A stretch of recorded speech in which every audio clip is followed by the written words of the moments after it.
Christine Anderson vous avertit, ce n'est pas n'importe qui, ils accepteront pas qu'on leur dise non. So the European Commission seems to be pushing for the digital ID to be implemented. Why do you believe it is pressing the states like that? Well, it's a very simple thing, because that will supply them with an imaginable power tool, and they will not take no for an answer on this. They need to gain power of the people, control of the people. Ils veulent prendre le pouvoir sur les peuples, en gros que l'on finisse en esclave. You know, we are being subject to, they're doing whatever they can to protect their power and to protect the official narrative. But it's crumbling. That's why they're bashing down on social media, trying to censor social media with the DSA. Ils s'attaquent aux réseaux sociaux pour pas que l'on sache la vérité. Maintaining their power, maintaining control of the narrative, so they can continue to gaslight and manipulate people into all this kind of BS about it's all for your best and it's all about public health and it's just for your convenience. This is all, it literally is BS, and people should not believe that anymore. It's about power and controlling every single citizen. That's what we're talking about. Contrôle de chaque citoyen, on laissera pas faire. Si tout le monde descend dans la rue par millions, ils sont foutus. Now they claim they want to protect children from sexual exploitation and child pornography. And their solution, or their aim, their measure to achieve that goal, which they don't care about children, trust me. But they're trying to achieve that, or say that we can achieve that if we now have clear names on social media.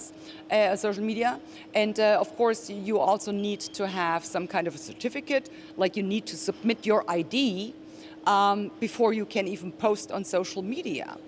This, like they starting with the under 16-year-olds, or you know, the threshold. No, it has nothing to do with protecting children from sexual exploitation. They don't give a damn about that. They really don't. It is about, you know, they start with the 16. Once they become 16, you have to submit your ID. What the hell is going to bail us out? There isn't going to be anyone coming. I mean, it's not going to be China, trust me. It's not going to be Russia either. Trust me on that one. So who is going to come? No one. No one will come this time around. So it's up to the people to take their fates in their own hand and fight for freedom, democracy, and the rule of law, and let all of these, I call them globalitarian misanthropists, And see. yeah, I mean, they won't protect our data, trust me. I mean, they're probably going to sell it to whoever, you know, pays them more in a heartbeat. Protecting data. Let's look back at the, I mentioned it earlier, the so-called digital green certificate. There was that COVID pass, right? It was mandatory for me to disclose my vaccination status to every single waiter in a restaurant, to a salesperson in a shoe store.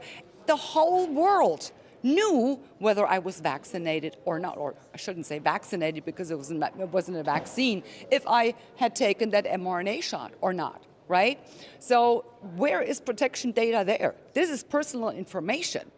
By the way, this is what the MEPs in this House claimed when we eventually at a certain point required them to disclose their mRNA shot status, because we wanted to find out if all the ones that advocated for mRNA injections and were all over it and, you know, calling others murderers if they hadn't taken it, we wanted to find out if they had taken it themselves, right? But then all of a sudden, it was a matter of personal privacy, and they refused to open up or give any insights in their mRNA status. And that's just the way it works around here, right? They will protect data when it's about them, but they will not protect your data. Never, ever believe that for a second. They will simply not do it. Is there a warning you want to give the people and maybe tell them how they can fight the digital ID? Yeah, well, the most important thing actually is you need to speak up, because totalitarian regimes, they rely on the fact that people are too afraid to speak up. So, and that's how it is usually in dictatorships or in totalitarian regimes. People have families, they need to be fed, they need to be housed, So everyone is just kind of trying to get by, and they will not say anything because they're afraid of what the government will do. So, but the system only depends, it literally depends on the silence of people. So if people just spoke up, and every single dissenting voice will break this brainwashing cycle. Do you think it's not too late? For instance, is the EU in connection with the ID 2020 alliance that's also pushing it globally? If there is a global agenda to digitalize everybody's ID, is there a way for Europe to resist? Of course there is. There always is a way to resist. We just need to do it. We had elections in 24. And like I said, the people are beginning to wake up. And the people, the representatives that actually do stand for freedom, democracy, and the rule of law, we have grown in numbers. We don't have a majority yet, but it's becoming increasingly more difficult to just push their agenda through. It's not working anymore. So, and they're, totally in uproar. They're, because they're realizing what is happening. There's been a number of votes that didn't go their way. We need the people to realize what's going on and to adjust their voting behavior accordingly. And I would really urge you, do not ever vote for representatives again that sell you down the river. Take note of what they're saying in Parliament, and especially take note of what they're doing actually, and then decide who you can vote for and who you can't. And can you summarize what is the main danger with digital ID? Well, the main danger is we will become totally transparent to the state, to the government. They can, view whatever you're doing.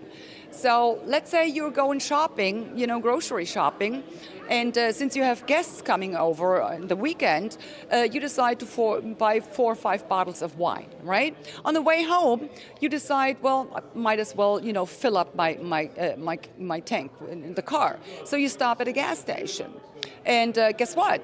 You insert your digital ID and you're trying to pump the gas and nothing is coming out.